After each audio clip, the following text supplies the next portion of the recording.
The following program is intended for listeners who are blind, have low vision, or another print disability that makes reading, holding a book, or turning a page difficult or impossible. The content of these articles is copyrighted by the respective publishers. For more information, please visit us on the web at nfradioreading.org. The Niagara Frontier Radio Reading Service now presents a reading of articles and features from USA Today for Monday, the 27th of July. Your readers today are David Hayes and Tom Scanlon. The first article is from the news section. It is titled, Anxiety Questions Follow the Death of Nolan Wells. The case raises safety fears and skepticism for justice. The article is submitted by India Yancey Bragg. When Mississippi teenager Nolan Wells disappeared after a July 4th boat trip, questions immediately began to swirl about what happened to him and why. Nearly 3 weeks after his body was found, many of those questions remain unanswered. Parallel investigations into the 18-year-old's death have revealed little publicly so far. Wells' family fears his death will be written off as an accidental drowning, citing conflicting witness accounts and unusual cell phone activity. The mysterious death has attracted speculation from the public nationwide and attention from major true crime figures like Nancy Grace. But the death of a young black man after an outing with a predominantly white group of friends has also dredged up fears among black Americans that they aren't safe in such environments and that the justice system won't handle their cases properly if something goes wrong, according to Nadine Smith, President and CEO of civil rights group Color of Change. Wells' family has launched an independent investigation citing lack of trust in law enforcement in a state with a long history of racist violence. Officials in Jackson County have said they have not found signs of foul play but are continuing to investigate. There are two stories unfolding here. One is the mystery of what happened to him, and the other is that it has surfaced in the American consciousness, especially among black Americans, some familiar anxieties, said Smith. It's really a story of the unhealed history and lived pattern recognition in America. Officials said Wells traveled with friends to Horn Island, about 10 miles off the coast of Mississippi, to celebrate the 4th. According to the National Park Service, the island is accessible only via private boat, and there is no staff, drinking water, shelter facilities, or communication on the island. GPS data obtained by CBS News from the Mississippi Department of Marine Resources showed the boat reportedly arrived at 11:14 a.m. and left at 4:31 p.m. Family attorney Ben Crump has said Wells' friends reported they last saw him around 3 p.m. Christine Wansley, Wells' mother, said a friend of his contacted her about 11 that night, setting off a frantic search. Wansley said the family met with law enforcement around midnight and were eventually able to track down Wells' phone and his car, which were at different locations. Wells' father, Elmore Wansley, said he left by boat around 5 a.m. to search for his son. The Jackson County Sheriff's Office led a land and water search July 5th and 6th, assisted by the Mississippi Department of Marine Resources, National Park employees, the United Cajun Navy, and others. The search ended July 6th after the United Cajun Navy announced a body was discovered on the northwest end of the island. The body was later identified as Wells. In a recent interview with Grace, Todd Terrell, founder and president of the Cajun Navy, said Wells was found face down, fully clothed. The United Cajun Navy later clarified that Wells was wearing only swim trunks. An independent autopsy conducted by forensic pathologist Roger Mitchell and paid for by former NFL player Colin Kaepernick could not determine the cause or manner of Wells' death, Crump said on July 22nd. Bailey C. Martin, a spokesman for the Mississippi Department of Public Safety, confirmed on July 22nd that the state medical examiner completed an initial autopsy on Wells on July 7th at 8:30 a.m. and the investigation is still active and ongoing. County Sheriff John Ledbetter said shortly after Wells' body was recovered that his team had found no sign of foul play at that time. But at this point, there are more questions than answers, and investigators should avoid making assumptions, said Tyrone Pope, a retired sergeant supervisor for the New York City Police Department. I wouldn't narrow the investigation to just a single theory, said Pope, an assistant professor at John Jay College of Criminal Justice. Crump said there were glaring contradictions in the accounts given by the last people to see Wells alive. The people Wells arrived with said he was talking to a young woman, chose to stay behind, and planned to ride back with someone else, officials stated. The young woman says that he went and got back on the boat with the boys, Crump said. The boys say, no, he said he was going to stay with her, and that's a conflict.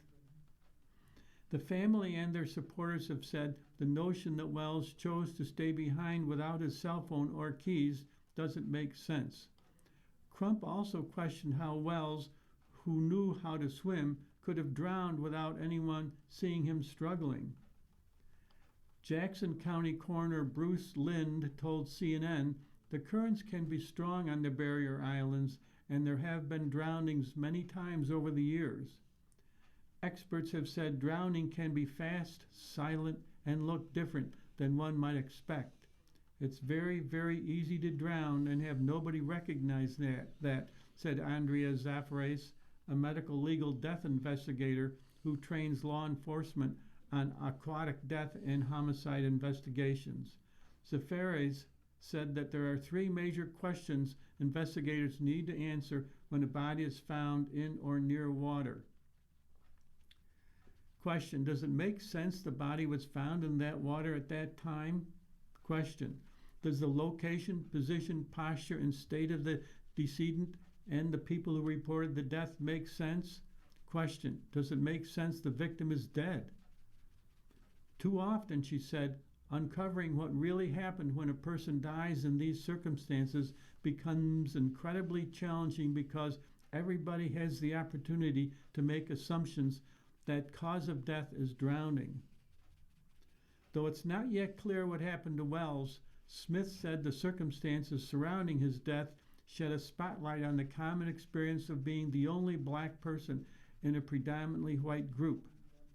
Smith recalled her own experience being one of just two black girls on her high school softball team. She said the dynamic can be not only isolating but dangerous. You can't think about these stories without thinking about the things that our parents taught us, that we have taught our children, she said. Even in the most integrated communities, you can't do what your white friends do. You can't go all of the places they can go without being very vigilant about your safety because it has been true in our lives. The Reverend Al Sharpton has said advocates are not definitely linking Wells' death to racism, but they're not discounting it as a factor yet either. So tell us, don't rush to judgment saying it was racist is fine. But then I'm telling you, don't rush to judgment saying it was not racism because we do not know, Sharpton said. Crump has repeatedly invoked the death of Emmett Till, a black teenager whose 1955 murder in Mississippi helped galvanize the civil rights movement, at news conferences about Wells and suggested that investigators would be handling the case differently if Wells was white and the friends who left the island without him were black. Advocates have long sought to raise awareness of the historical lack of police and media attention to cases of missing people of color. Similar anger and skepticism was raised after Travion Trey Reed, 21, was found hanging from a tree on a university campus in Mississippi in 2025. The state's medical examiner determined Reed's death was a suicide, but the family, also represented by Crump, initiated its own investigation into his death, beginning with an independent autopsy. The Mississippi State Medical Examiner's Office has also come under fire over the 2021 death of Damian Cameron after an altercation with law enforcement, which was ruled undetermined. 3 pathologists who examined the autopsy report told Mississippi Today and the New York Times that his death should have been deemed a homicide. This moment is about heartbreak for this family experiencing this loss, deep suspicion that it's not going to be handled in the way that it ought to because racism will cloud the judicial system as it always does, Smith said. Finally, Smith said that this is the moment.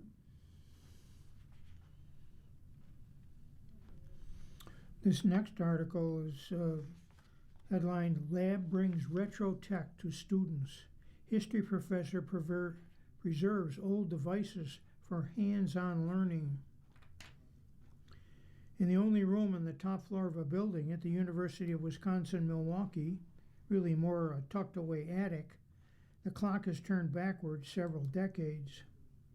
Clunky computers whir, boxes of floppy disks sit on shelves, images on curved screens flicker, and rainforest screensavers chirp.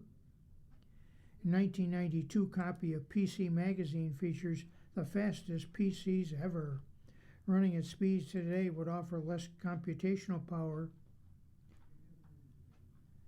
than an electric toothbrush.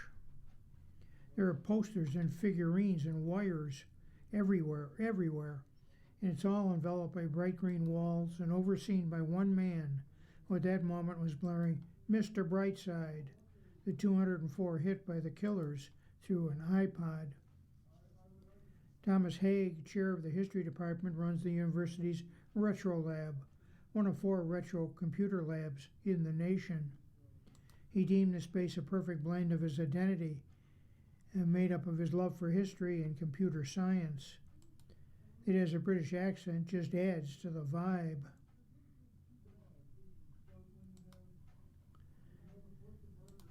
But Haig says the space is far from a museum display of exotic finds.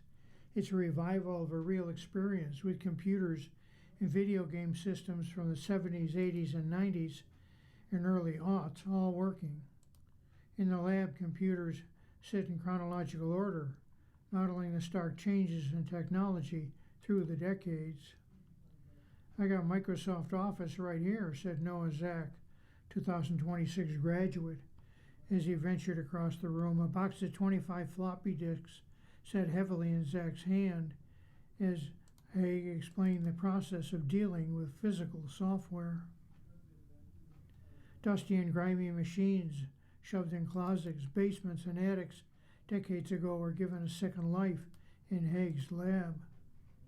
Haig started the Retro Lab during the COVID-19 pandemic with just 6 computers. Now he's received so many donations that he keeps the overflow in the basement. Some come from Haig's parents' home in England. Others are sources from eBay or donated by faculty and community members. He said starting his lab blew dust off skills he never thought he'd use again. He can pinpoint every game and software on a crowded shelf without hesitation. He knows every function and idiosyncrasy of the computers. Haig said none could operate without a little maintenance. Thorough cleaning and routine tune-ups keep the machines running. For Haig, it's not about finding niche equipment for a trophy case. Functionality is key.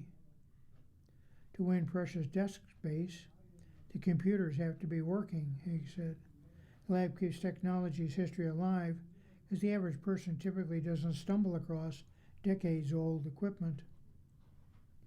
Of the existing retro computer labs, the others are at Washington State University, University of Colorado, University of Victoria, and British Columbia. UWM's is the only one operating in the history department. Haig teaches a course on the history of computing based on his book, A New History of Modern Computing. Rather than give students a historical overview difficult to visualize, he pairs the information in the book with experiential learning in the Retro Lab. Haig said the Retro Lab's greatest reward is the human interaction it generates. Says there's something special about seeing people connect with their younger selves when they see something they haven't thought about in decades. Whether it's an Atari 2600, Apple Lisa, Apple Macintosh SE, IBM PC, or something else. The experience of using a computer is an important part of your life, Haig said. When that technology goes obsolete, you lose that piece. The Retro Lab can ignite nostalgia, Haig said. Knowing the little quirks of each machine, he tries to find something to connect people to a memory. In some cases, the experience of these old items is brand new. Zach volunteers in the Retro Lab because it's an outlet for him to appreciate physical media. A self-described old soul, he values putting in more effort to experience something in a certain way, like listening to a vinyl record. He feels most people are divorced from that older way of operating. He sees the wonder and amusement on people's face when they walk into the room. Jack says the best part of college is having professors who are experts in niche topics, which he says especially true of UWM's history department. He took Haig's class last summer, allowing him to dive deeper into his interests. He even learned how to fix several of the computers, helping Haig keep the space running. Zach appreciates using the machines to learn instead of simply reading about them. He says it's the only way to understand how things used to be. Zach says his experience in vintage video games in their authentic form is worth the frustrating trial and error because it's not the same as effortlessly playing them on a modern web browser. I think it's something pretty profound that people feel nostalgia for things they were not actually present for, he said. Haig operates the Retro Lab on his own and has a long list of projects to take care of in the lab. Oh, I could just spend my entire life here, he said. But for the lab owner, like his old software, retirement is approaching. Haig says, lastly, don't plan to find a successor to run the lab. He says the space would be open for another year at minimum.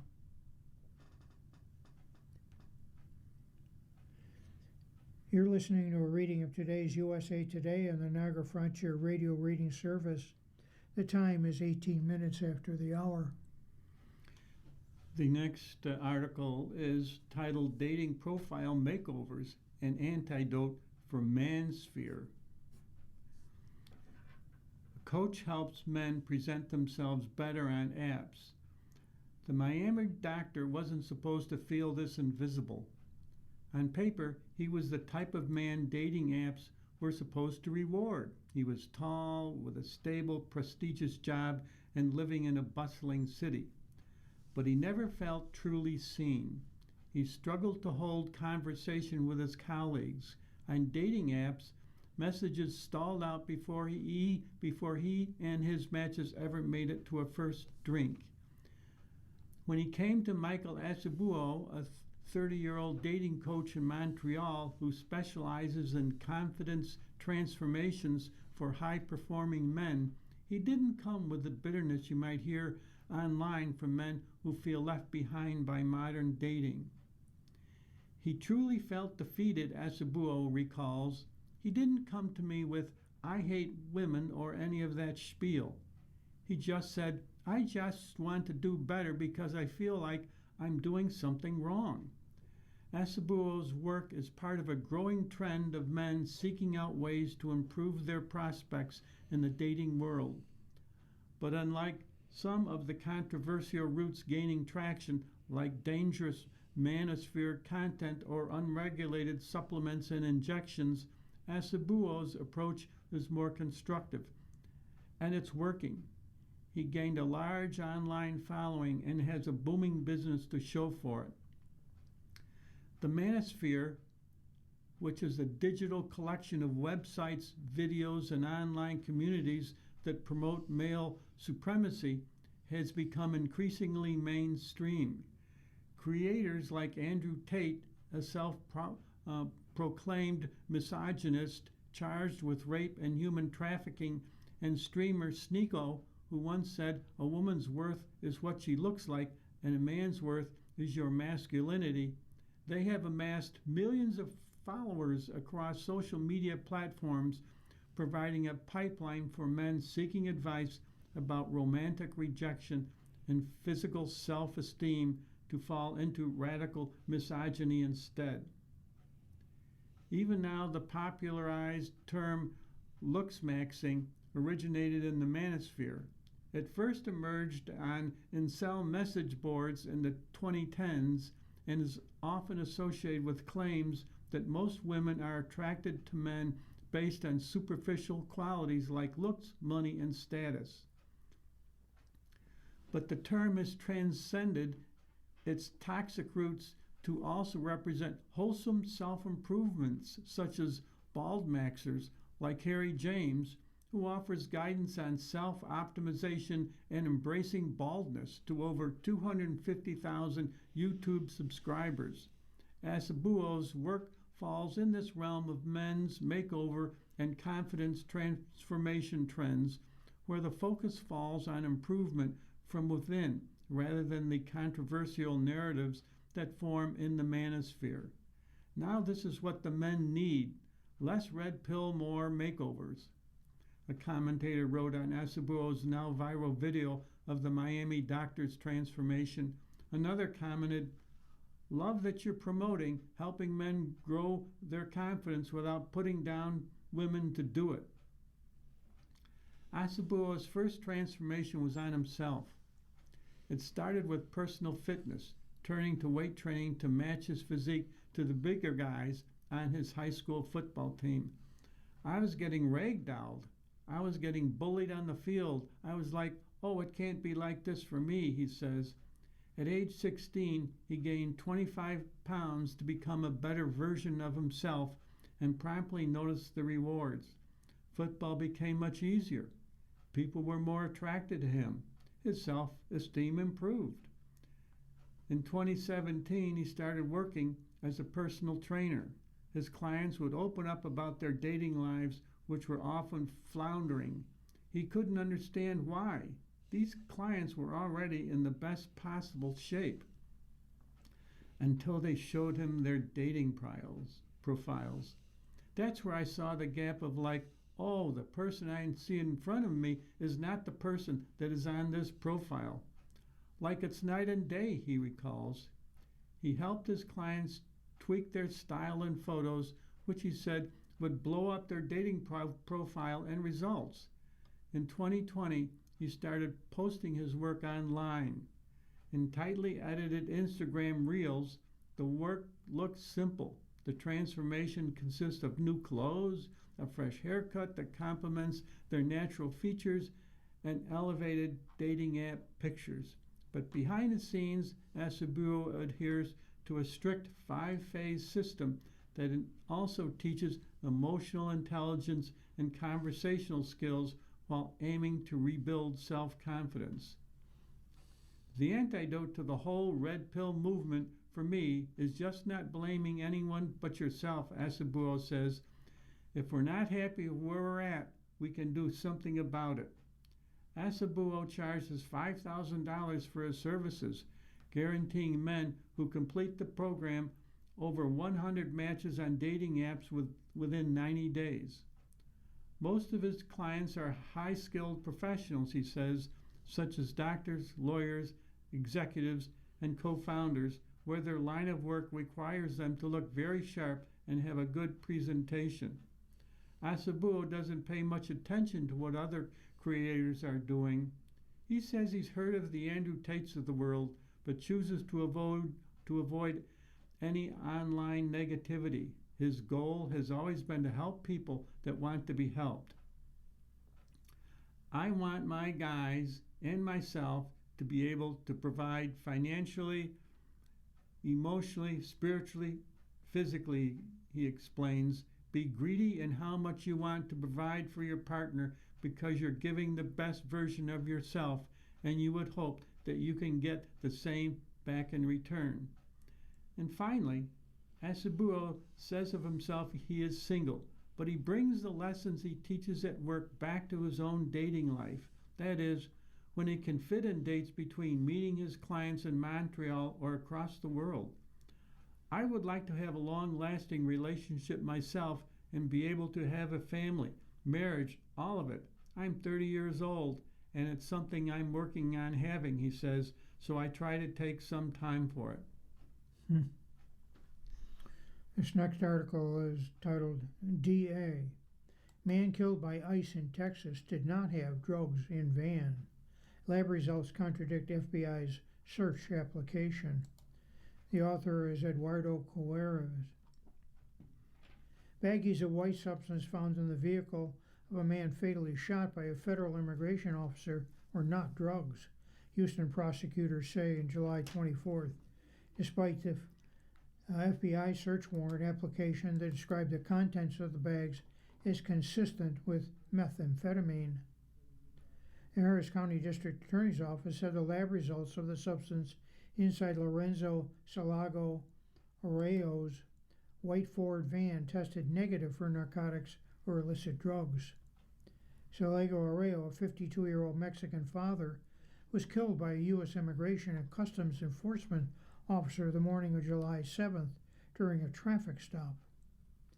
The findings contradict the justification the FBI Special Agent David McNeely sealed July 14th application to search the van after seeing baggies with white substance following the shooting. Salago Arroyo's family and co-workers have said that he was on his way to work when ICE fatally shot him. Department of Homeland Security, which includes ICE, said Salago Arroyo was not the intended target of the operation, but he tried to evade arrest and used his vehicle to try to run over an officer. Men in the van who witnessed the encounter have disputed the agency's account, saying Salgado Arroyo never posed a threat as an ICE officer fired inside the vehicle. ICE officers weren't wearing body cameras during the shooting. Ruby Powers, his family's lawyer, has said that the white substance was salt to be mixed with water for electrolytes, keep outdoor workers hydrated in Texas heat. This was all used to discredit Lorenzo and the witnesses. Unfortunately, or to act as a red herring and a distraction, Powers told CNN's Eric Burnett out front on July 24th. Ultimately, it's not a narcotic or controlled substance. Powers said the lab results would be made public July 27th. In announcing the findings, the Harris County DA's office said on social media that it wouldn't comment further on the test results amid the pending investigation. We have notified Salgado Arroyo's family because we felt they had the right to know, the DA's office said in a post. A July 25th ICE statement to USA Today said to reach out to FBI Houston and the U.S. Attorney's Office for a comment on the suspected discovery of illicit narcotics in the van of Lorenzo Salgado. FBI said it didn't have a comment. The U.S. Attorney's Office in Houston said it had no additional information.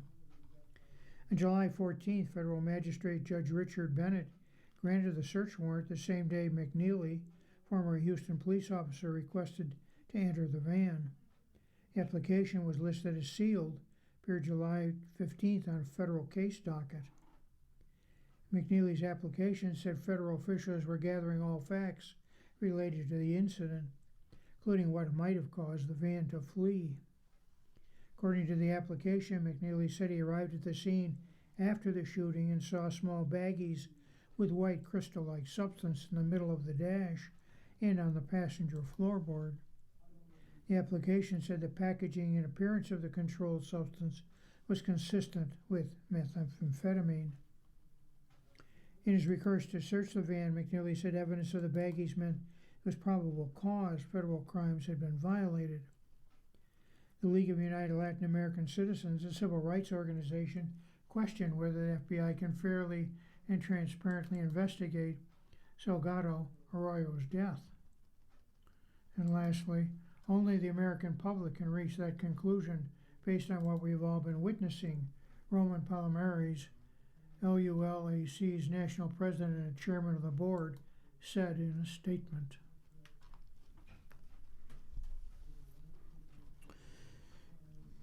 You're listening to a reading of articles from USA Today on the Niagara Frontier Radio reading service.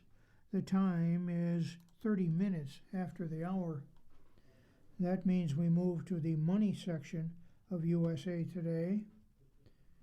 And let's queue up an article from that section.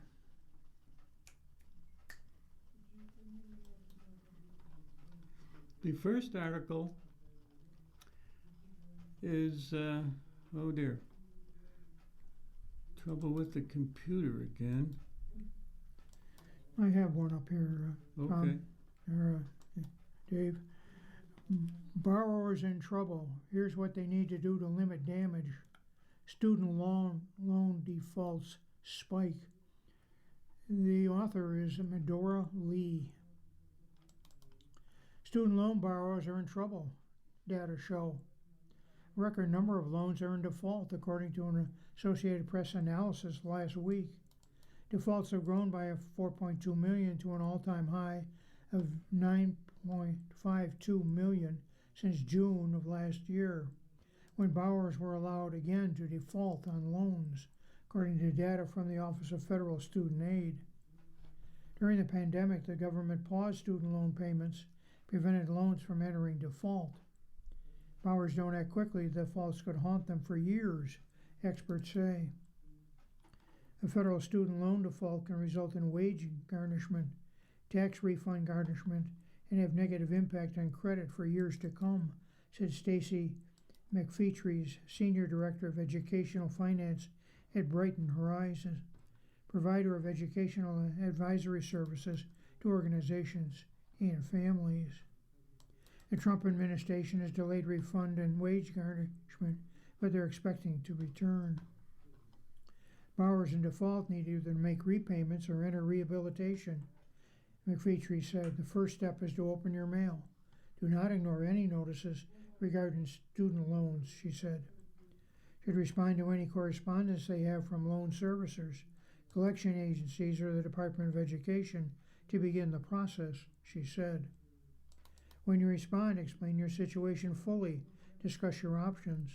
Department of Education's federal student aid site said, if you make repayment arrangements soon enough after your loan has gone into default, you may be able to solve the default quickly.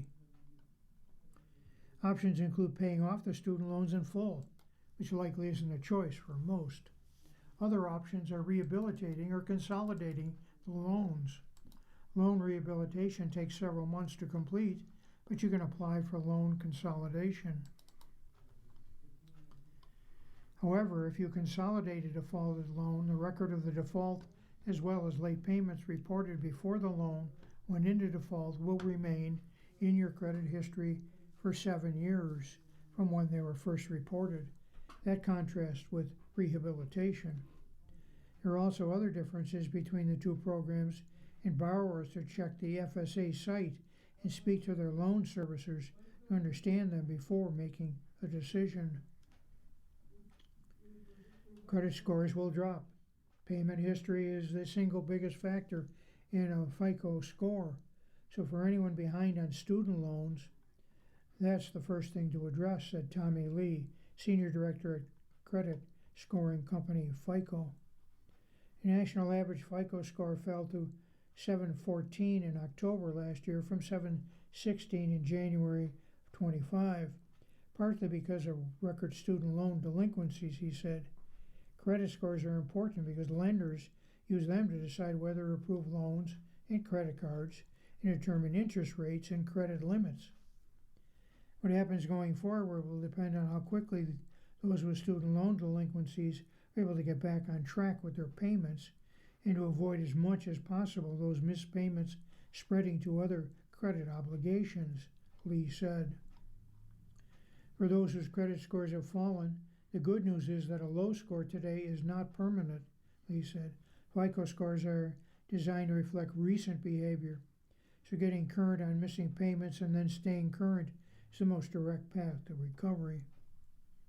For borrowers who are struggling but haven't seen a credit score decline yet, contact a loan servicer before missing a payment, not after, he said. Deferment and income-driven repayment options can help protect a score before any damage occurs. Earlier in July, federal student loans saw the most sweeping overhauls in decades. Changes included new borrowers facing loan caps, elimination of Grad Plus loans, and only 2 repayment options. Many old borrowers had to consolidate loans, choose new repayment plans, or risk being involuntarily placed in one that may not fit their budget, loan experts said. Some borrowers who fell into default may have been confused about all the student loan changes the past couple of years. We hear often from borrowers that they have been confused about what they need to do to resume payment after the CARES Act payment pause, loan service changes, and many legal challenges facing federal student loans, McFeetry said.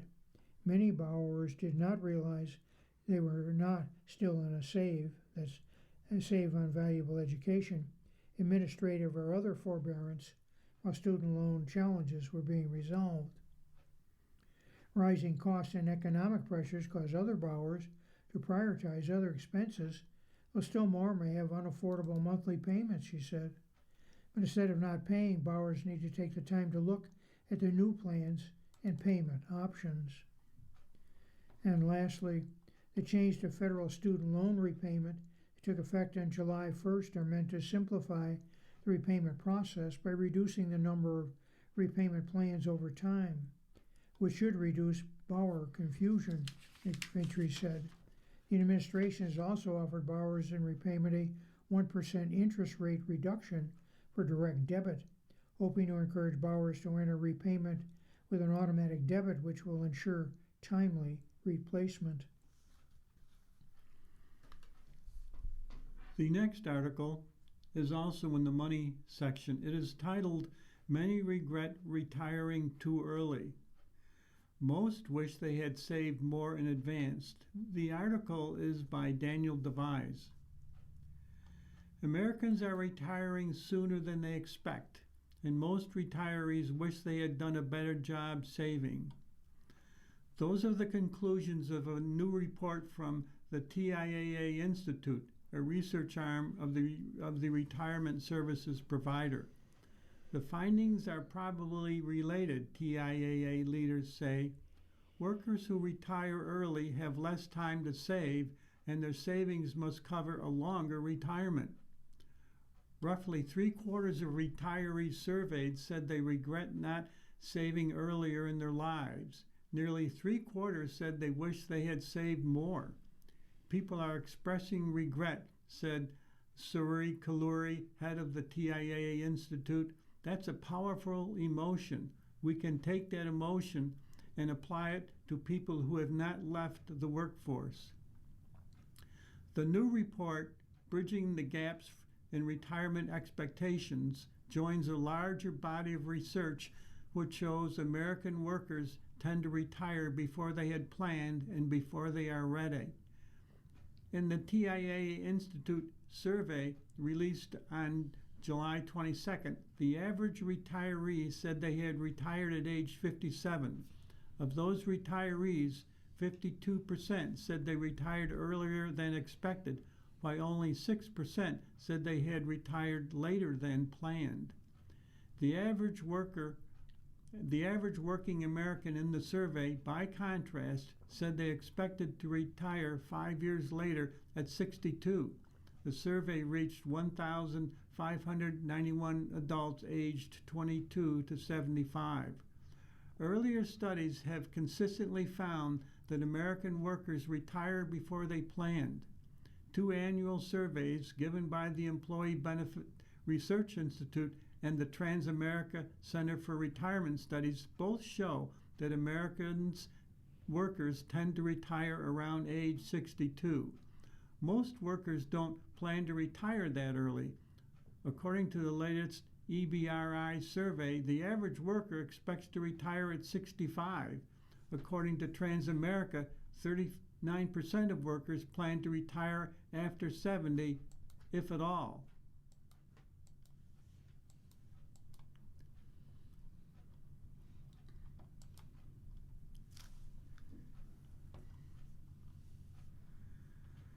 Okay, 1 second here. Workers often map out retirement plans around 2 or 3 milestone ages. One is 65, when Medicare becomes available. Another is 62, when most retirees become eligible for Social Security. A third is 67, which Social Security regards as full retirement age for most workers. In the end, however, most workers don't get to choose when they retire. Retirement often hits suddenly and unexpectedly via a corporate layoff or a household health setback. It could be a health incident, it could be caregiving, it could be displacement, it could be AI, Kalluri said. Retiring early and unexpectedly can have a profound impact on a retirement plan. Let's say a worker plans to save $500,000 to retire at 65 and to use the savings in Social Security to fund a 20-year retirement. Now let's say that worker gets laid off at 60 and can't find another job. That means they have 5 years fewer to save for retirement, and those savings must fund 5 more years of retirement. On top of those setbacks, the early retiree isn't eligible for Social Security or Medicare.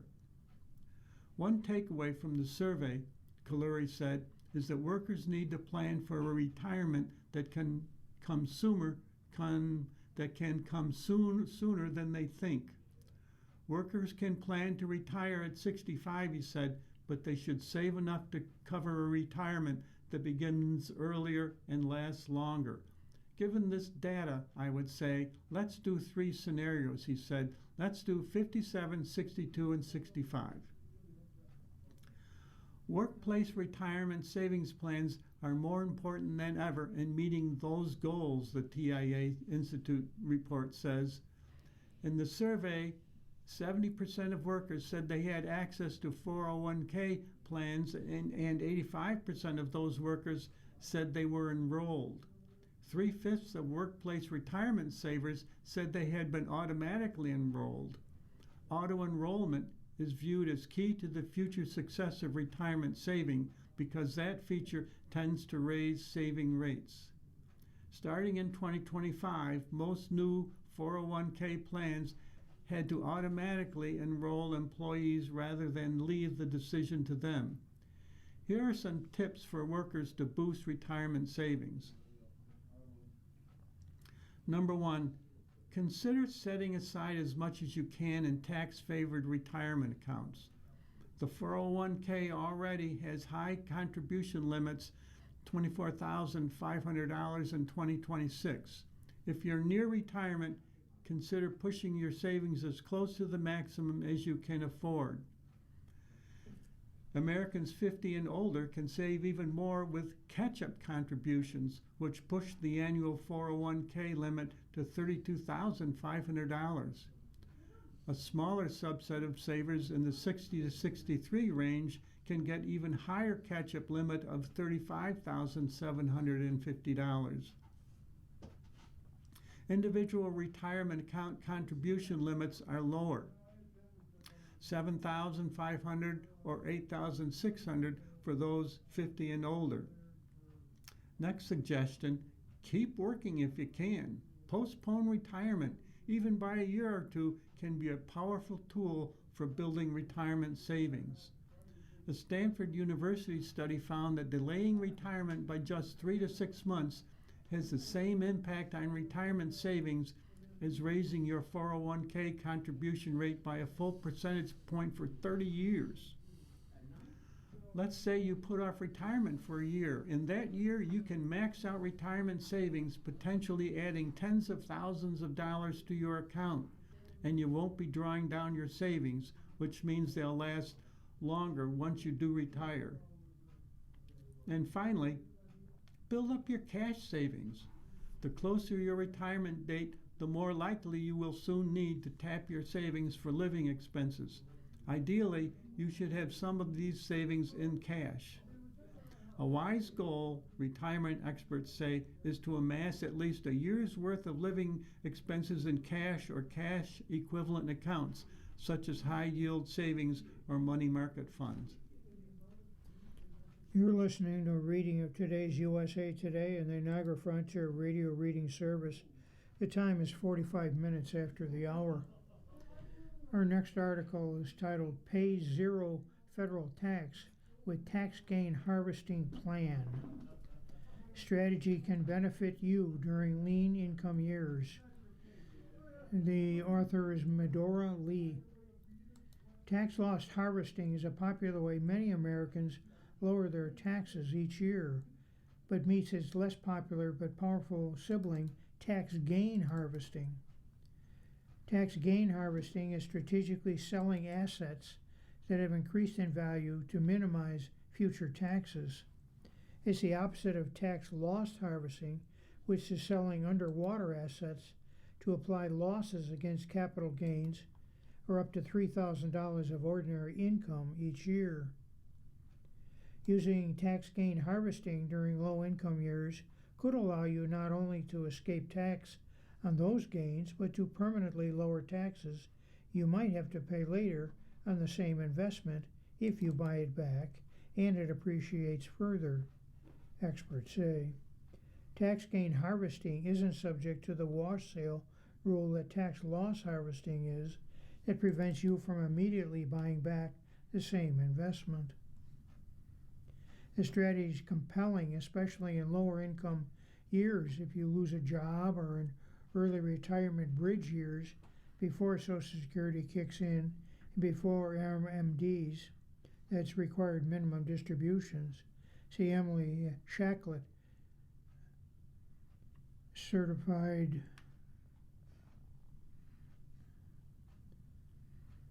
because the computer's confusing here. Let's move on to the next section.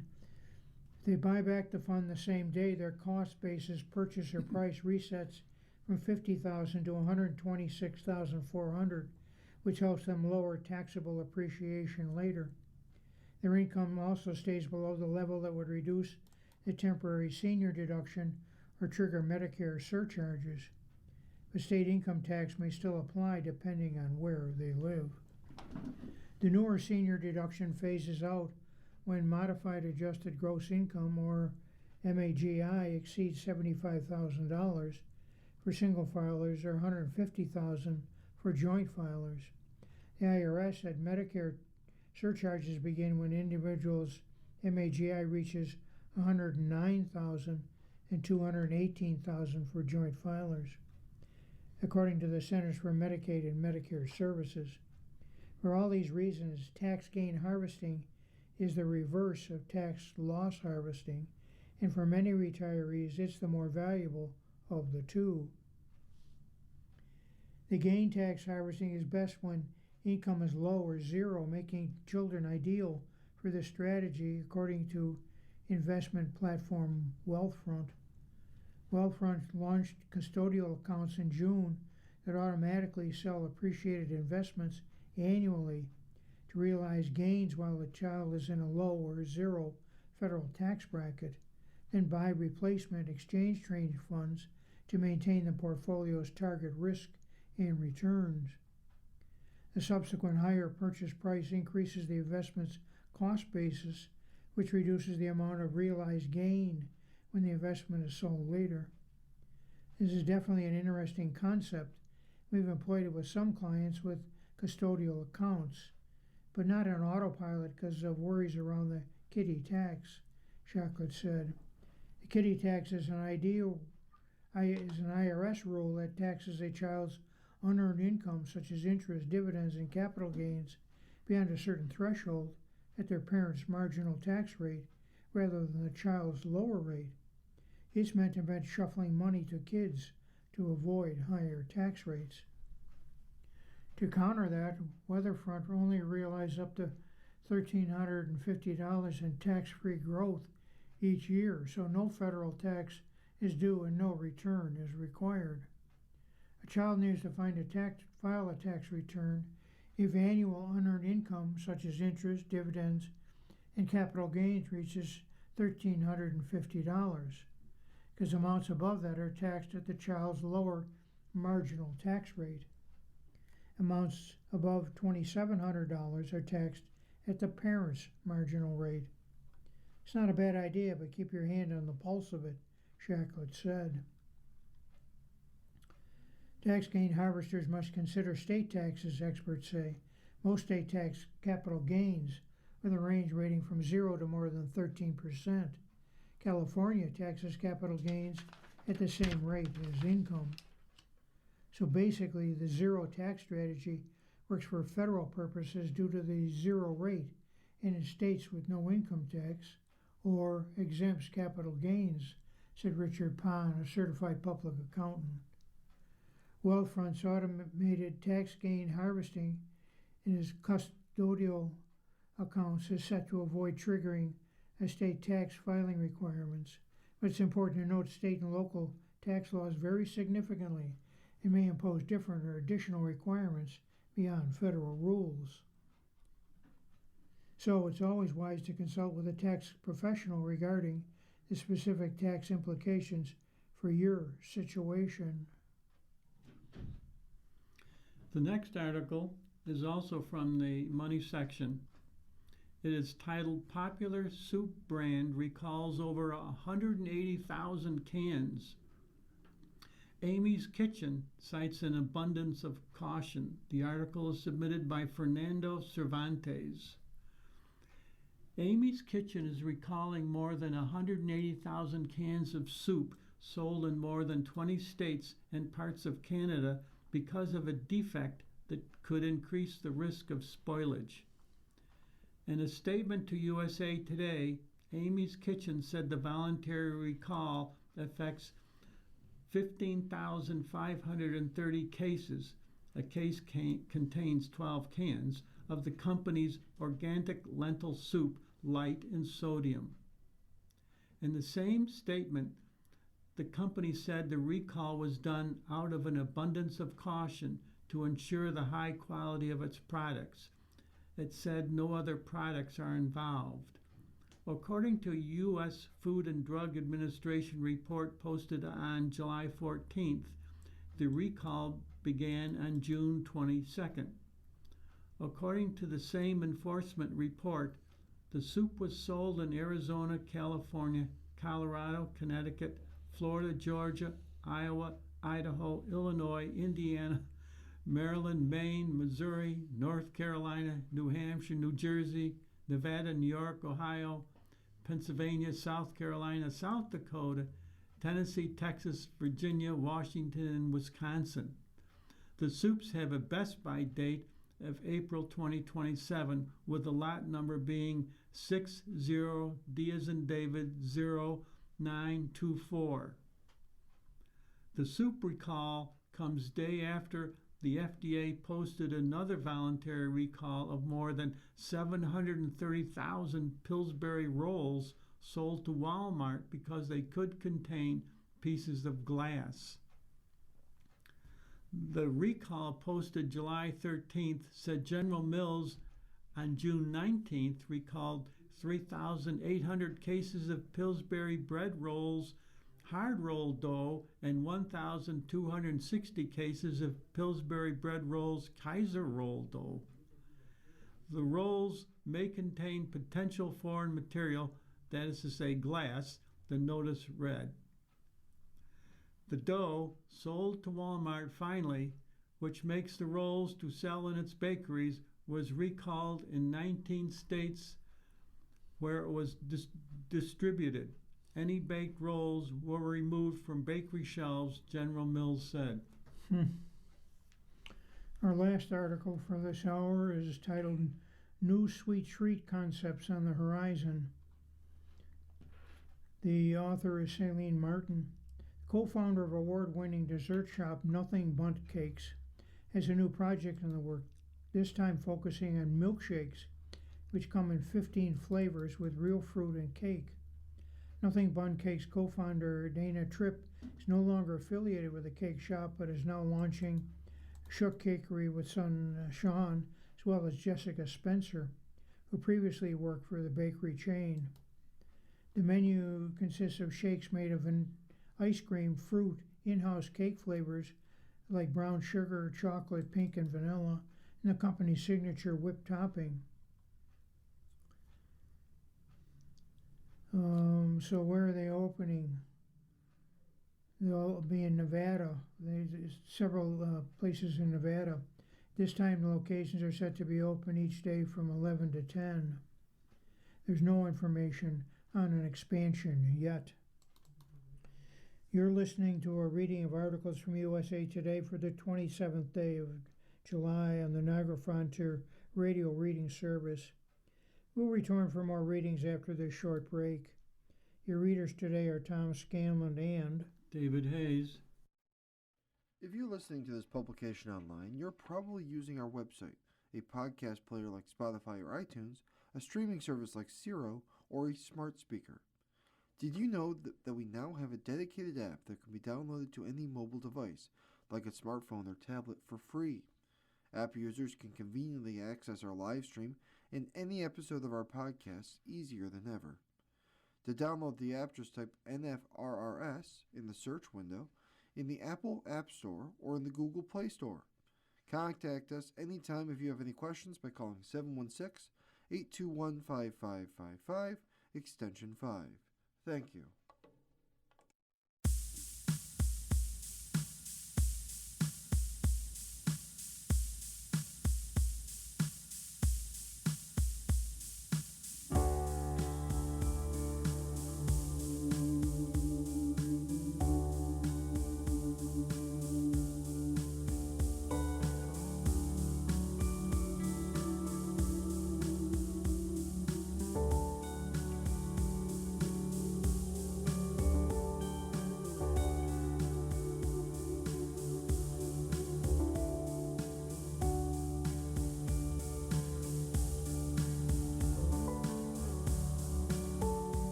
We'll continue now with our reading of articles from USA Today. Your readers remain Tom Scanlon and David Hayes. As always, we turn to the sports section of USA Today for the second hour, and our first article is about NBA basketball. LeBron joins the 76ers for all of the right reasons. This first part's where I tell you that now that LeBron James has made his decision to sign with the Philadelphia 76ers, it's time for him to deliver. Second bit's where I acknowledge that we hold him to an unreasonable standard.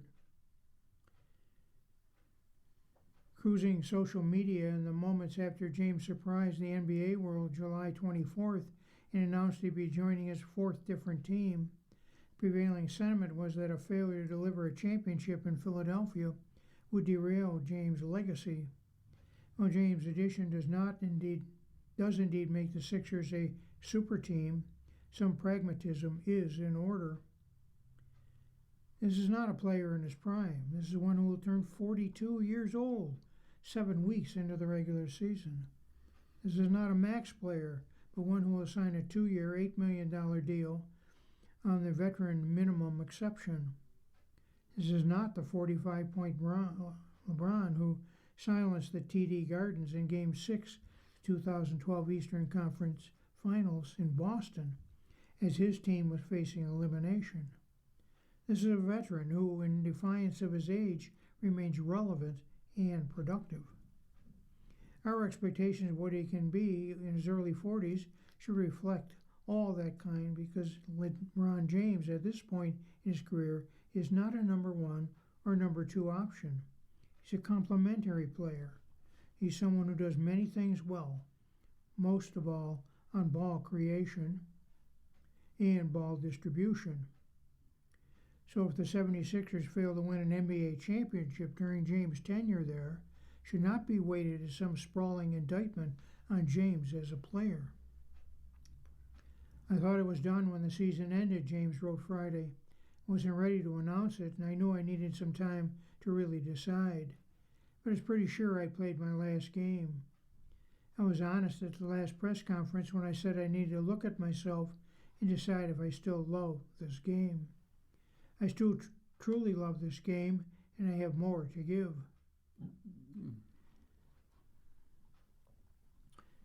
Paired alongside Therese Maxey, Jaylen Brown, and Joel Embiid, James will need to carve out his role and will likely have to defer. To make it work, he'll have to sacrifice his usage rate. This will be new for him. But what bears repeating is James is single-handedly rewriting the standard of production for someone his age.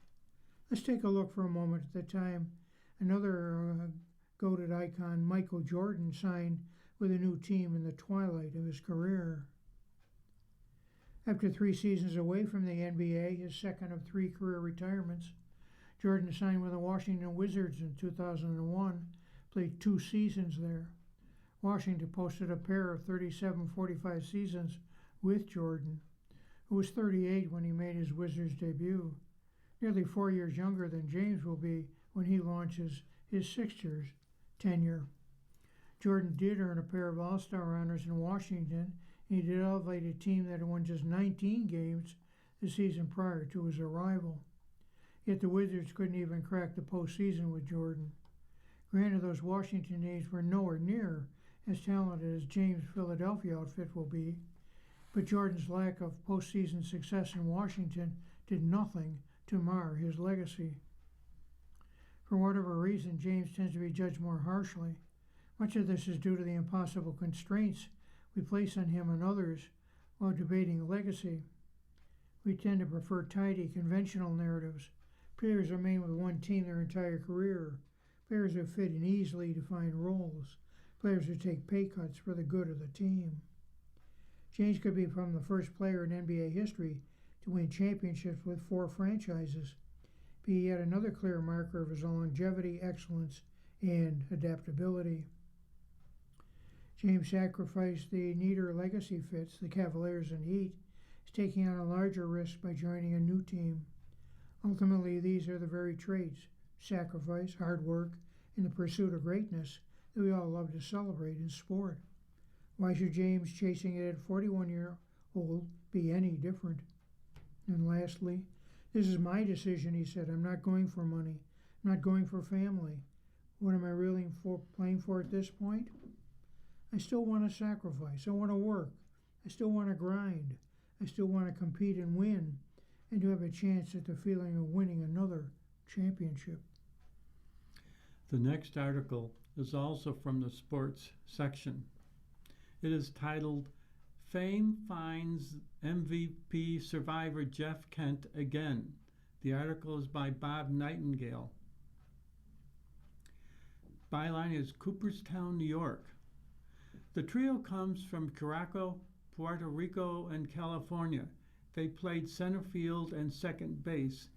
They played for 18 different teams, with 2 of them teammates for the LA Dodgers. Now, here they are together, Andruw Jones, Carlos Beltran, and Jeff Kent, who were immortalized on July 22nd into the Baseball Hall of Fame. Most arrived in Cooperstown already, with Wade Boggs stealing the show Thursday afternoon by kneeling down and officially proposing to Debbie Boggs at the Otesaga Hotel 50 years after already being married. It turns out Wade Boggs never officially proposed to Debbie 50 years ago, simply asking her father's permission to marry her. This time, he officially asked Debbie, with Eddie Murray stopping by and witnessing it. I said yes, she said. While there were no planned marriage proposals for Sunday, the stage was set. Jones, the first player from Curaçao to be elected to the Hall of Fame, will be the last player from Atlanta's golden era to be immortalized into Cooperstown, joining Greg Maddux, Tom Glavine, John Smoltz, Chipper Jones, and Fred McGriff, along with the manager Bobby Cox and general manager John Schuerholz. Beltran will be the only third Hall of Famer representing the Mets, joining Tom Seaver and Mike Piazza. And Kent will be the warm-up act to next summer when the San Francisco Giants are expected to take over the Village.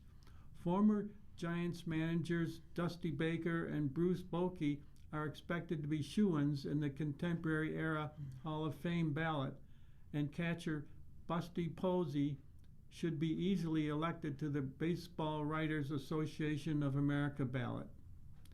Baker and his wife Melissa arrived Thursday evening to celebrate Kent's induction. Kent says he can't wait to be on hand for Baker's induction, who he planned to thank in his speech. While this Hall of Fame trio had a unique skill set, with Jones winning 10 Gold Gloves in center field, Kent hitting the most homers, 377, by a second baseman in history, and Beltran the only switch hitter to hit 400 homers and steal 300 bases in his career. One man accomplished a feat never done by a Hall of Famer in baseball history. Kent appeared for 22 days on the popular TV show Survivor in 2012. The show, which has run 50 seasons, puts a group of people in an isolated location where they provide food, fire, and shelter for themselves. In Kent's series, he was in the Philippines. I was a fan from the get-go, Kent said, because it's kind of like the top of the food chain wins the game. You're stuck pretty much naked and afraid on an island. Yes, and Kent remembers the jokes that he was always on his own island. But as a kid growing up, loving motocross, he embraced adventure and was proud to be called a daredevil. I wanted to be on the show, Kent said. When I heard that there was somebody looking for potential athletes, I had made a video and gave it to them, and they liked my video. I went through the whole process like everybody else to be on the show. Literally, you could say that I don't mind just being myself and trying to figure out how to survive. I guess it's an internal nature that I had through sports, through life, of the fight, the grind of being able to survive and still be good at what you do. Which for the island itself, it was beating everybody in challenges and then outlying each other so you can't get voted off. Kent finished 10th and wasn't the last survivor, didn't win the $1 million prize, but still had the time of his life. Let me tell you, there's nothing fake about that show, he says. They don't have Snickers in the corner. You're not cheating. There are no toilets, no toilet paper. I mean, you're pooping in the water or pooping in the woods and wiping your rear end with leaves or not wiping at all. Everything about it was kind of gross when you're laying next to somebody who stinks from getting wet all day long. But it was the social game that was the struggle for me. Kent was never the warm and fuzzy type throughout his baseball career, once even fighting with teammate Barry Bonds on the bench during a game against the San Diego Padres in 2002, so his personality wasn't going to suddenly change just because he was on TV. I just wanted to know if I could survive on an island and suffer physically, Kent said, but when I got there, I didn't know how much of a social challenge it was. It was a major social challenge, and that one was a struggle for me because you're lying all day long. I lied to people and told them I was 10 years younger, that I only had 2 kids, not 4. I told them I was a motorcycle salesman at a motorcycle dealership my dad owned. Trying to keep track of all those lies was freaking mind-blowing. In real life, Kent also was caught in a lie when he broke his wrist in spring training in 2002, saying he fell off the top of his truck while washing it. It turns out he fell off his motorcycle while popping wheelies on the streets of Scottsdale, Arizona. Now nearly a quarter century later, and perhaps for the first time, Kent is showing a sentimental and emotional side that was hidden throughout his baseball career. He cried when he got the news he was elected. He cried during his press conference with reporters. He even choked up Thursday night when Hall of Famer Reggie Jackson walked over to him in the lobby of the Oda Saga, put his arm around him, and welcomed him to the Hall of Fame family, in disbelief that it took so long for him to be elected after failing to get more than 46.5% of the vote by baseball writers during his 10 years on the ballot. He was the only player elected this year by the Contemporary Baseball Era Committee, receiving 14 of the 16 ballots, while Bonds, who has hit the most homers in history, received fewer than 5 votes and is ineligible to appear again for 6 years. I had painted a picture that I accepted, which was that it's probably just not going to happen, Kent said. I'm okay with it. You know, it's not going to make my life much better anyway, so I just deal with it. It turns out he was lying to himself because once he got the call, he burst into tears and hasn't stopped crying. It's a bigger emotional deal than I ever thought it was going to be, he said. I still tear up about talking about it, and I've tried to figure out why. Is it because of the game? Is it because I finally got in? Is it because I wasn't there and now I am in? Why are my emotions so attached to this? I don't know why. Well, he may find out Sunday when he delivered his speech. He planned to talk about how his first true love was motocross racing, why he still has that pickup truck from 1986 that he rebuilt 6 times, the people who influence his career, and just what it means to be in the company of the greatest baseball players to walk the face of the earth. And finally, in my personal life, extended family, my friends, church friends, they know I'm a baseball player, Ken said. They watch me on TV. They may go to a game or 2, but none of them have ever been intimately involved in baseball functions. And this is the biggest baseball function. I'll probably never shed a tear or 2. This is going to be hard. But worry? Nah. After all, he's a survivor. You are listening to a reading of today's USA Today on the Niagara Frontier Reading Service. The time is 1:14. Our next article is titled Change of Heart. In forthcoming biography of trans tennis player Renee Richards, the author says Renee has done a 180 since her own playing days. The author is Danielle Lerner. The debate over transgender athletes' participation in sports reached tennis last week when the Women's Tennis Association changed his eligibility policy to require genetic sex testing for all players. In professional tennis history, there's only been one openly transgender player, Renee Richards. Richards became the first out trans professional athlete in the United States when she successfully sued for her right to compete as a woman in 1977 U.S. Open. Richards played professional tennis for 5 years and then returned to her ophthalmology practice, which she retired from a few years ago. And yet, as the battle over transgender athletic rights grabs the political and cultural spotlight, Richard's story is often forgotten, said Julie Kliegman, the author of a forthcoming biography titled Finding Renee Richards, the groundbreaking story of tennis's trans pioneer. She's been mostly watching it from the sidelines, which is really interesting because she has this experience that basically no one else has. Kliegman said, part of her wants it that way, but also, I think, can be sort of frustrating because she has this wealth of knowledge and experience and isn't always included in these conversations or even remembered as far as her legacy goes. Richards, now age 91, surgically transitioned in 1975. She was publicly outed. The WTA, the United States Tennis Association, and the United States Open Committee began requiring female competitors to verify their sex with a chromosomal test called the Body test. Richards refused to take the test before the 1976 U.S. Open, wasn't allowed to play, and sued. Federal judge granted Richards an injunction, allowed her to play in the 1977 U.S. Open. Richards lost in the first round of the singles draw, but made it to the doubles final with partner Betty Ann Stewart. That remained the highest achievement of her career, which peaked at a ranking of number 20 on the singles tour. She was good, but she wasn't the dominant force who was beating Chrissy Everett and Billie Jean King and Martina Navratilova with any regularity, Kliegman said. I mean, she was just a player on tour. Kliegman said King's leadership helped Richard accepted in tennis after the ruling. While there was some backlash, a handful of players wore T-shirts protesting her inclusion. One of Richards' opponents was pulled from a match by her coach.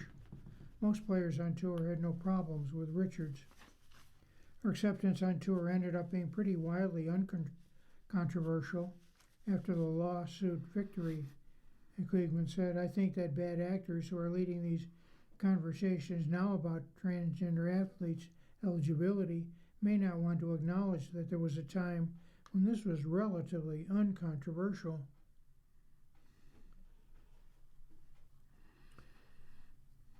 Kliegman's book, which releases August 18th, explores Richards' life before and after her transition. Richards sat for multiple interviews for the book, but had no say in its contents. The book is a biography of her to a certain extent. It's also about my relationship to her as non-binary and trans person myself, Kliegman said.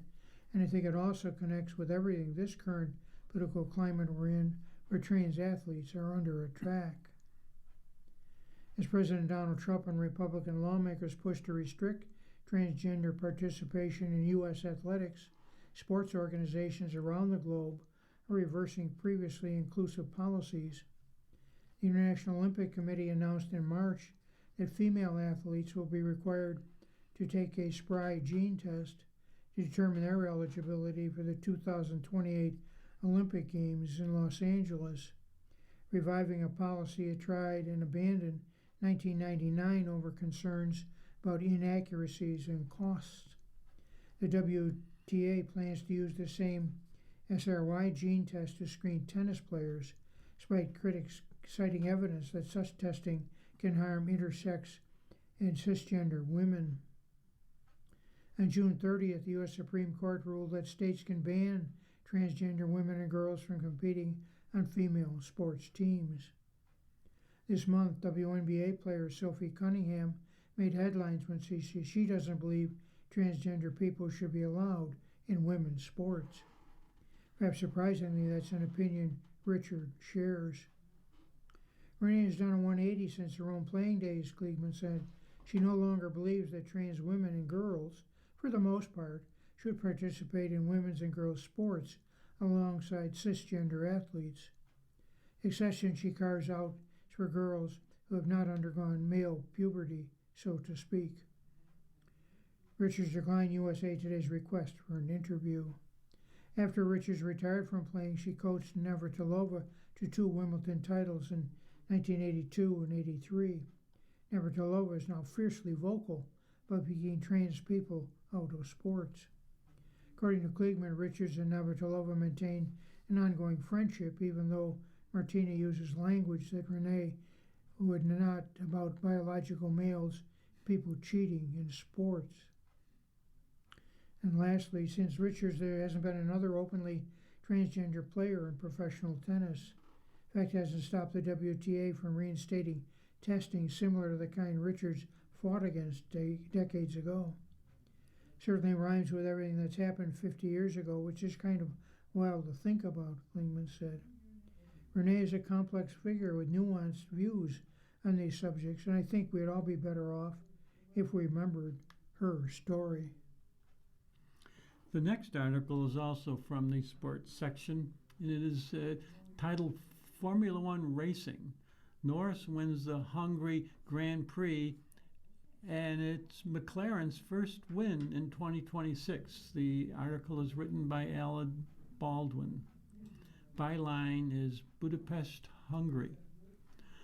Formula One champion Lando Norris won the Hungarian Grand Prix for McLaren's first victory of the season on July 25th, while Mercedes' Kimi Antonelli extended his overall lead to 50 points.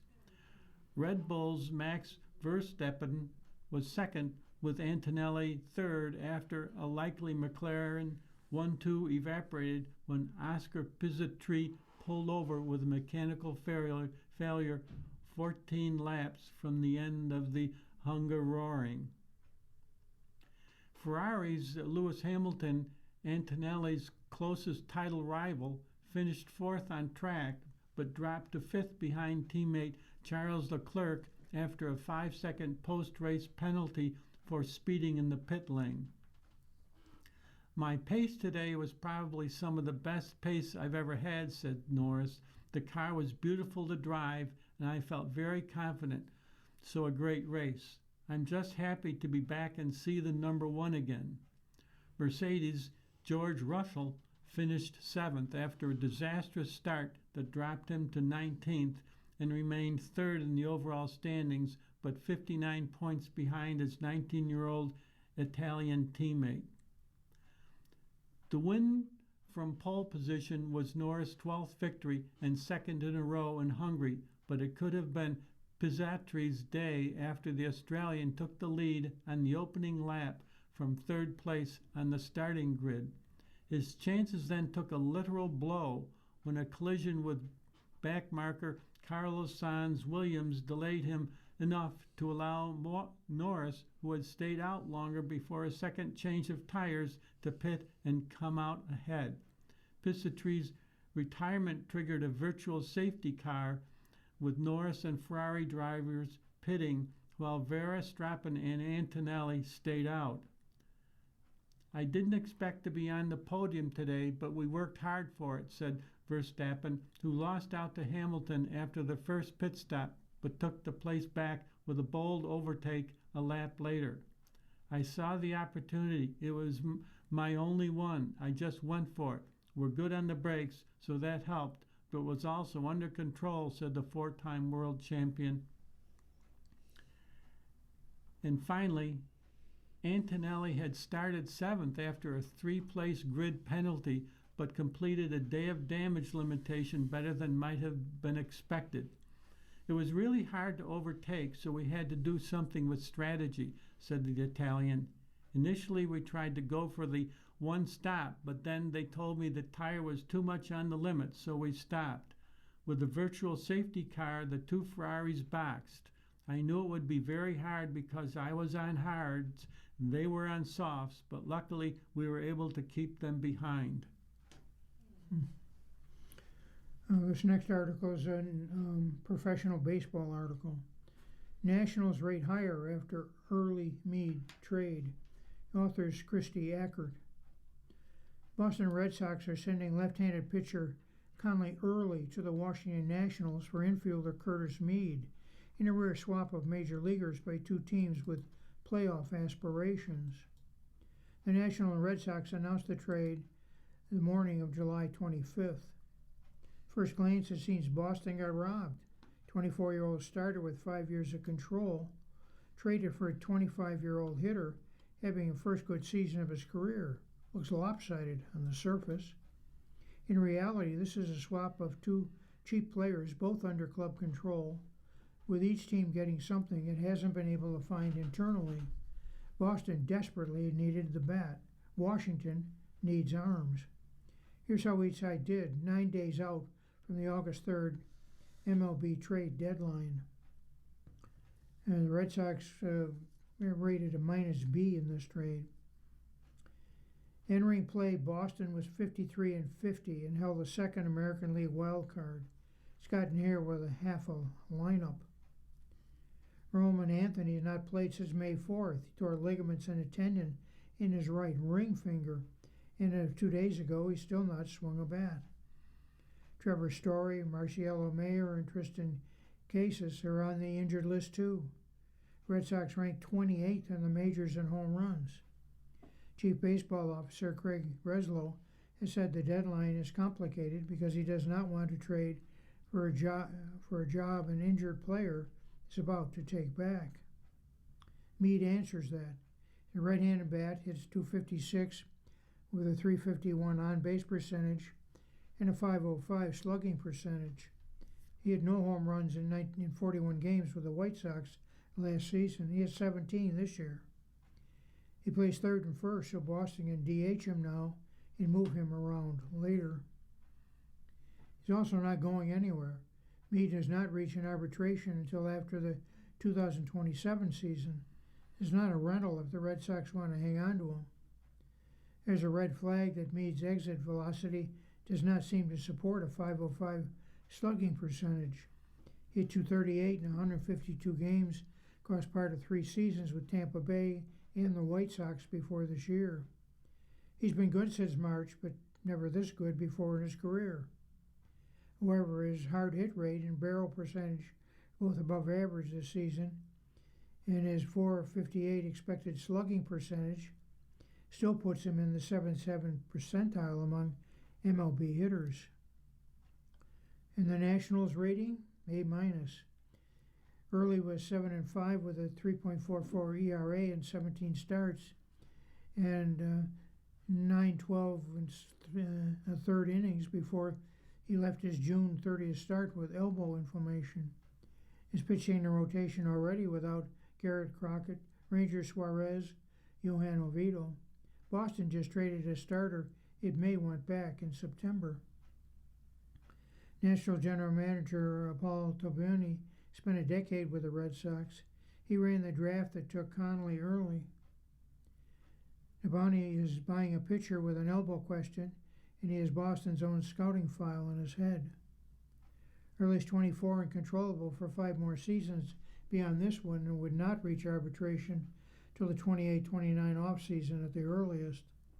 Washington's 53-52 and is third in the National League East. Meade's cheap, productive, and controlled through 2030. It was not a salary dump. It was not selling high on a hot streak. Tobioni clearly wanted Early and knew what he was getting for the future. And lastly, Dr. Kenneth Meister delivered a second opinion on Early's elbow this month, found nothing structurally wrong. He got back on the mound this week for a light session. The next article is also from the sports section. The topic is golf. The title of the article is Jenny Shim captures her first win in 10 years at the Scottish Open. The article is submitted by the Field Level Media, apparently a conglomerate. Jenny Shim recorded her first win on the LPGA Tour in 10 years on the 26th of July by securing a two-stroke victory at the Women's Scottish Open in North Ayrshire. Shin entered the final round with a 5-stroke lead and needed it. She overcame 5 bogeys to finish at 3 over par 75 on Sunday at Dundonald Links and finished at 9 under 279 for the tournament. The 33-year-old South Korean's last win on the tour was her first one in 2016 at the now-defunct Volunteers of America Texas Shootout. Yeah, my first one didn't really feel like a win at the time. I didn't feel like I deserved it, said Shin, who was still wet after being doused with water during the post-round celebration. But this one definitely feels a lot different. This one feels like I earned it. I worked hard for it. I started working with my putting coach 4 years ago, and he asked me what my goal was. I said I needed to win before I retire. So I had been wanting it so badly in the last 4 years. I'm very, very excited. The last LPGA Tour player to go 10 or more years between official victories was Vicky Fergan, who went 12 years and 3 months between wins at the 1984 S&H Golf Classic and the 1996 Michelob Light Heartland Classic. Shin carded bogeys on holes number 6 through 8 before stopping her skid with birdies on holes number 10 and 12. She limped down the home stretch with bogeys on number 16 and 18. I feel like I've done everything wrong, just wasn't hitting it like it was the last 3 days and was hitting it into bunkers, bushes, and it wasn't fun, Shin said. With the 3 bogeys in a row, I thought, oh boy, I don't know where this is going to go. But yeah, I hung in there, and so I'm quite proud of myself, very happy. And finally, a Lim Kim recorded a 68 on Sunday to ascend into second place at 7 under, 2 strokes ahead of Thailand's Paji Anakurum at 74. Kim of South Korea answered a bogey on the second hole with a birdie on the third. She rattled off 4 straight birdies on numbers 9 through 12. Germany's Esther Heinzlet shot at 73. She finished in 4th place at 4 under for the tournament. You are listening to a reading of today's USA Today and the Niagara Frontier Radio Reading Service. The time is 1:32. This means we turn to the life section of USA Today, and our first article is a movie review. Circe Roll in Odyssey, A Rebirth for Morton is the title. Patrick Ryan is the author. Spoiler alert, we're discussing important details about the plot of the Odyssey in theaters now. Stop reading if you haven't seen it yet and don't want to know what happens. Samantha Morton has always loved horror.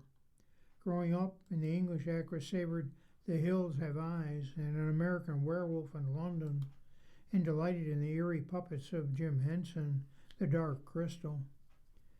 I watch The Exorcist many times a year. I find it extraordinary, Morton, age 49, says.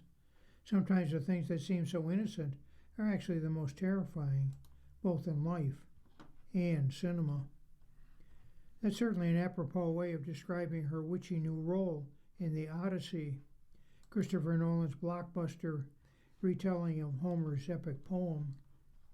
After landing on the verdant island of Aea, long-lost King Odysseus, played by Matt Damon, goes off to hunt for food while his famished crewmates stumble upon the house of an unassuming farmer named Circe, played by Morton. But when she offers them stew, the ravenous men alarmingly can't stop eating it. Slowly, Circe begins to massage and mold Odysseus' crew into literal pigs. It's quite easily the most unsettling scene of Nolan's career, but one that Morton infuses with aching pathos. I didn't turn your men into anything, Circe tells a mystified Odysseus upon discovering the swine. Look at them. This is who they are. They've raped and pillaged across the world for you, and you think that's against their nature? For nearly 3 millennia, readers of Homer's Odyssey have described Circe as an enchantress, a nymph, a goddess, and a trickster. But Martin sees her more as every woman, merely wanting to protect herself from the unchecked desires and violence of men. Christopher manages to condense her down to something that was so unbelievably pure, Morton said. I could recognize my mother, my sister, my daughter, my female friends. She felt a bit like, for want of a better word, the girl next door. We underestimate normal people. Morton's worked as an actor for the last 35 years, starring in Minority Report and AMC's The Walking Dead, and earned 2 Oscar nominations for Sweet and Low Down and In America. She's rarely been offered projects on the scale of the Odyssey, let alone with Hollywood giants such as Nolan. I got a phone call saying that Sir Christopher Nolan wanted to meet. And I actually wept, Morton recalled. I'm very lucky. I had the same team since I was 19. My agents work incredibly hard to try to tell people about me because I do a lot of independent cinema. They work tirelessly to try to get me in a room with some of these heavy hitters, and it doesn't always happen. Morton says she's not one to psychoanalyze her characters, and she opted not to research what Homer scholars have written about Circe through the years. Said she wanted to feel out the character in the moment. She came largely to her hypnotic movements. Here she kneads the men's faces like a potter and pulls deep from their throats as if she's helping to birth a calf. With Circe, I feel that the location where we were filming had huge power, Morton said. My ancestors are Scottish on my dad's side, and I have a lot of family that live in Scotland, so it just felt ancient. We talk about being one with nature and animals and light and dark. She was just all of it. The movement came from her being really grounded. Raised in an English foster care system, Morton joined a drama group for working class teens and even spent a summer as a magician's assistant. Because of that, she was ecstatic to learn that Nolan was using practical effects such as puppetry and prosthetics during Circe's spellbinding sequence. It's proper movie magic, Morton said. It's all camera. What you see is real. So this was a dream job for me. I got to do all the things I love. Although award season is still months away, many Oscar pundits have already predicted Morton's scene-stealing performance will earn her a supporting actress nomination. She was so locked in, she was transported. Both of us, Damon said. So thrilling to do those scenes with her. We all knew we were watching something special. Nolan shared that Morton earned a spontaneous standing ovation from the cast and crew while filming. He said the last time that happened on one of his movies was for Heath Ledger as the Joker in The Dark Knight. Comparison is very emotional, Morton said. Heath was somebody I admired. I was meant to work with him on a project and it didn't come through, but we spent time together. It's a bit like Philip Seymour Hoffman. Some actors, they're just incredibly special human beings. So I'm obviously moved that it's been said. But it's also a reflection of how much the crew cared about what we were all doing. For Morton, the most meaningful reviews come from her 18-year-old daughter, Edie, who recently saw The Odyssey and was blown away by it. After decades of career highs and lows, the film has reminded the actress to keep her chin up. And lastly, it feels like a rebirth. Don't give up, Morton said. You can have lulls. I've had times where I can't pay my mortgage, or I don't know if I'm going to work again because of my physicality isn't right, or I can't afford to do the things that other actors can do. I just keep working and feeling really genuinely blessed. Hopefully this will mean I can get other jobs. The next article is also from the movie section. It's titled, Here's How to Snag IMAX Tickets to See the Odyssey. The article is written by Patrick Ryan. What's tougher than escaping a Cyclops? Snagging tickets to the Odyssey in an IMAX 70mm. Only 25 theaters in the United States are equipped to show Christopher Nolan's latest spectacle and the highest resolution on the biggest screen possible. As a result, it has become a battle rivaling the Trojan War just to snatch a seat to these highly coveted screenings. Most are sold out for the next month. New York's AMC Lincoln Square Theater boasts the nation's largest IMAX screen, standing nearly 80 feet tall and 100 feet wide. But even at that location, 2 a.m. and 6 a.m. showings of The Odyssey are selling out within minutes, with reports of cinephiles traveling across the country just to take in the nearly 3-hour epic starring Matt Damon and Anne Hathaway. If you have FMO about catching The Odyssey in IMAX 70mm, here are some steps you can take to try to grab a last-minute ticket. Number 1, sign up for ticket alerts. It may not help you get inbox zero, but email and text message alerts are often the fastest way to know when more tickets go on sale for IMAX 70mm screenings. Through AMC, Cinemark, Fandango, and IMAX, you can register for newsletters and alerts about additional dates and showtimes. Third-party sites such as SeatDrop and Drop 70mm also promise to notify you when tickets are sold out, showings are released. Just sign up, pray to Zeus, and wait for your phone buzz. Next recommendation, approach resale tickets with caution. Resale tickets, including Craigslist and eBay, have numerous listings for IMAX tickets to Odyssey. Some start at roughly $100, with prices blooming up to $250,000 for a group of 10. But it goes without saying, always be wary of potential scammers, particularly scalpers who are offering seat upgrades, add-ons availability, or multiple dates.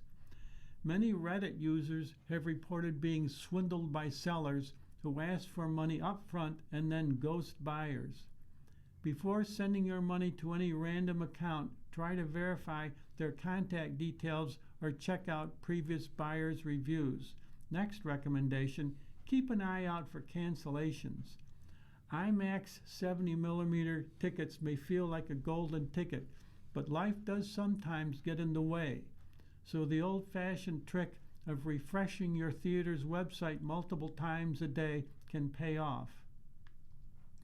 AMC typically emails customers a reminder 2 hours before each showtime, telling them to get excited about their upcoming movie. That 2-hour period is when film goers most frequently cancel their tickets, whether because of an unexpected conflict or they simply forgot they bought seats. So if you have a specific Odyssey showtime in mind, monitor your ticket app during that lead-up window. Next recommendation, just be patient. Given the extremely high demand, it's likely that IMAX will extend 70mm screenings at least through late August and bring the Odyssey back to those locations at various points through the end of the year. Other movies like Resident Evil and Dune Part 3 are clamoring for these screens, but that still leaves time on the calendar for Odysseus to sail back to theaters. After its blockbuster run in summer 2023, Nolan's Oppenheimer returned to IMAX 70mm screens in early 2024 at the height of awards season, as did future Oscar behemoths Sinners and One Battle After Another. So if you miss this opportunity, there will be surely more down the road for you to experience The Odyssey as Nolan intended. And finally, hey, if Penelope could wait 20 years for Odysseus to come back home, what's just waiting a few more months for a movie ticket? You're listening to a reading of today's USA Today on the Niagara Frontier Radio Reading Service. The time is 44 minutes after the hour. Our next article is a literary review. Going Dark. Some readers like violence with their romance. The author is Claire Mulroy. Dying for stories with high stakes and deep passion? Enter dark romance, where vigilantes, mafia bosses, and stalkers go hand in hand with happy ever afters. Romance is among the few genres growing in sales, and readers are increasingly shifting from rom-coms toward romances with darker themes, according to Circana BookScan. Despite memes pointing out these love interests are people fans would pepper spray in real life, many readers say dark romance is misunderstood. So what is it about morally gray men that has them swooning? First question, what is dark romance? Like the broader romance genre, dark romance guarantees a happy ever after, but it's a messier journey. There's a heavier kind of backstory that tends to happen for a lot of the characters, said Bryn Weaver, author of Butcher and Blackbird, a dark rom-com and USA Today bestseller. There's a bit of murder and mayhem and chaos. Might be a toxic relationship. There might be a childhood story of trauma. She's got these heavier adult content themes for the characters to explore. Dark romance deals in taboo, whether that be power dynamics between lovers or danger lurking behind a relationship. Serial killers and stalkers find love, sometimes with their targets. Popular tropes include forced proximity, alpha males, and enemies to lovers. Really increases the tension and the stakes, Weaver said. Dark romances often blend genres and may include hints of dark academia, fairy tale, or fantasy. Mafia romances are especially popular, delving into the gritty underworld of organized crime. Arranged marriages can be a winning trope. Next question, why are readers obsessed with dark romance in morally gray men?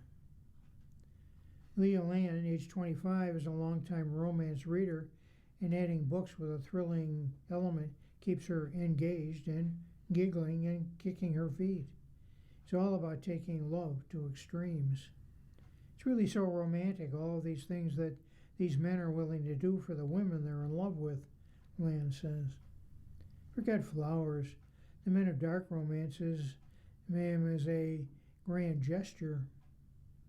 In the Finisher by Runix, a favorite of Land's, the male lead character proclaims, "I cut the hand of a man who touched your hair, Zephyr. What do you think I will do to the one you move on with?" But let's go back to the someone you would pepper spray in real life point. This is where the dark romance genre catches the most flack. Isn't romance supposed to be something you dream about? Who dreams about a stalker? It's a crucial misunderstanding of the genre, Weaver says. Nobody's saying they want to experience any of this in real life. It's very much like horror and thriller, Weaver said. I don't want to go down and get chased down by a clown, but do I want to watch a movie about it or read a book about it? Sure. These morally gray characters blur the lines between good and evil. They're rebellious and unexpected, but they come from a place of love. In mafia romances, action are often derived from rules about honor and survival. Things are very stressful on many fronts, personal, political, financial, says Stacy Boyd, executive director at Harlequin. Reading about men who can take care of people, he's going to take care of that. It's not going to be a problem anymore because I'm going to get rid of that person. There's an appeal to that. And another question, how dark is too dark? Well, dark romance novels often include a list of trigger warnings at the start of the book. This is because dark romance also dabbles in some topics, namely abuse and sexual assault, that are disturbing for some readers. It can be healing for others. It helps them to process that trauma safely because they know they can close the book and walk away, Weaver said. There are a great number of readers that have had negative experiences and find it quite healing to then open a dark romance and experience these feelings again without having to live them again. There's a name for this. Some therapists use bibliotherapy, the act of prescribing books as medicine, to help patients work through their experiences, but for some, dark romance can get too dark. Since she got into the dark romance genre, Lon has been on the hunt for what she calls respectful dark romances, MMCs, male main characters. She knows that some readers might not mind misogyny in their heroes, but it makes her uncomfortable. She had some trouble finding dark romance books that prioritize consent and respect toward women. When she posts videos about her mission, sometimes the comments spiral out of control. A lot of people will comment on my videos like, "Oh my God, you don't even like dark romance. Why are you critiquing it?" And I'm like, "No, you don't understand. I like dark romance. I just like certain dark romances." Weaver and Land agree the best place to start if you're new to dark romance is a comedy. Land suggests Lights Out by Nevada Allen, which has a comedic buffer to start readers off feeling comfortable. The next article is also from the movie section. It's titled, When Wham Became Ambassadors to China. Article is by Kim Willis. Artfully big hair, awkwardly giddy girls, and two extremely photogenic pop stars strolling the Great Wall of China for the cameras.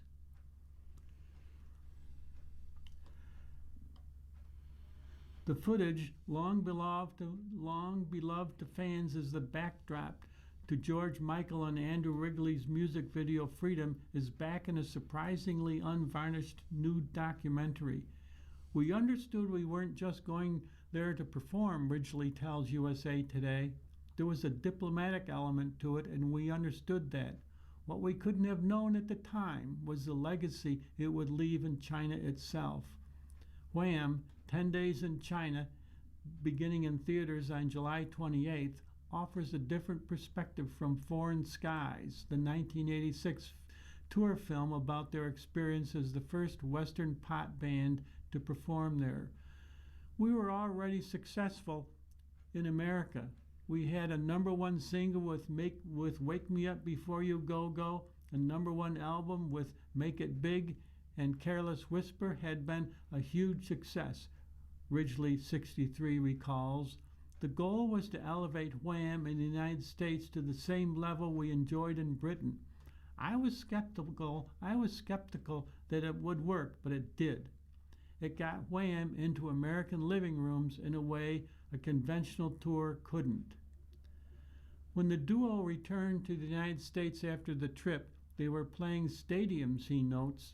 It was a very calculated, strategic move, and it succeeded. The familiar beats reappear in director Mike Christie's new movie in restored clips. George and Andy engaged in an energetic game of soccer and performing for overly polite crowds in Beijing. Fresh interviews are done with Ridgely, the band's management, and long-grown Chinese fans who recall the formative experience with reverence. But what's captured more bracingly in previous unseen footage is the growing discomfort of the young stars as they thrust into a geopolitical role as quasi-ambassadors. A news conference with the British media ends contentiously after questions about their communist hosts and whether fame had gone to their heads. We knew what to expect, says Ridgely, who made his first trip back to China for the new film in which he revisits the Great Wall. Our relationship with the press was famously difficult. Mine was particularly antagonistic, so we were aware of the dynamic. In the vintage footage, Ridgely raises eyebrows with a glib remark as he introduces the Chinese crowd to the band's latest song, It Could Be #1 here in China with Your Help. It's called Freedom. I was the title of the song. It was exactly the sort of thing I would have said to any audience, Ridgely says. In hindsight, perhaps I could have thought about it more carefully. Still, it didn't do any great harm. Nobody got shot, which is the important thing, right? At one point, George is so frustrated by the inauthentic interactions with fans orchestrated for a planned Lindsay Anderson documentary, he vanishes, leaving only Andy to make apologies. It was unusual for him. I knew he had reached the end of his tether, Ridgely acknowledges. George wasn't interested in wandering through street markets or participating in constructed scenes for the cameras. He wanted to spend time listening to music, talking with me. Shirley Holloman and Pepsi DeMarc, the duo's backup singers, not playing along with stage situations. It was symptomatic of the pressure we were under. But Ridgely recalls the trip fondly for its interesting and amusing moments, including a raucous evening of bowling and trying his first century egg, a Chinese delicacy. Michael died in 2016, and Ridgely, a friend since childhood, says George is ever present as he works to preserve and celebrate the Wham legacy. In moments like him trying not to laugh at one of my ridiculous speeches that remind me of the depth of our friendship, the bond we shared, the mutual respect, and occasionally the mutual lack of respect we had for each other. Wham split amicably a little more than a year after the trip, and Michael went on to massive solo success. Ridgely remains proud of that duo achieved. The people hear the music more clearly and pay less attention to all the noise and distractions that surrounded Wham at the time.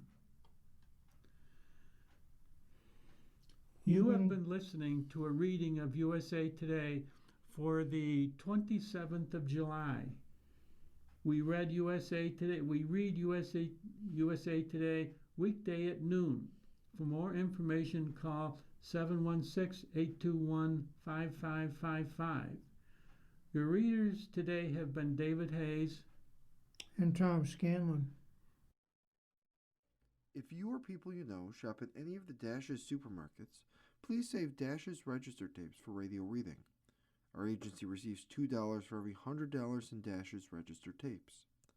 Radio reading has raised thousands of dollars so far.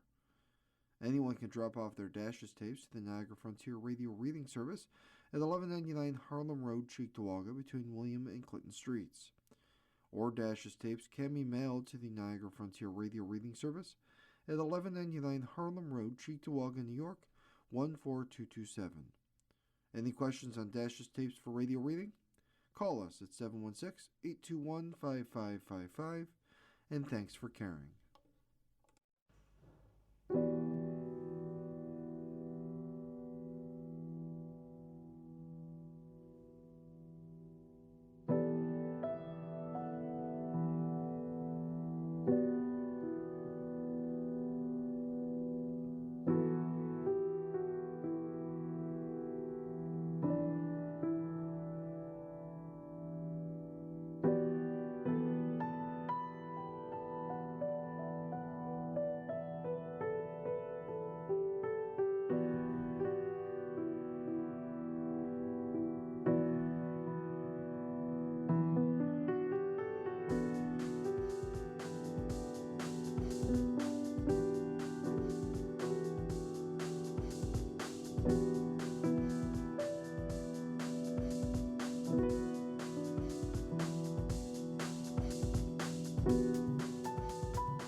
following program is intended for listeners who are blind, have low vision, or have another print disability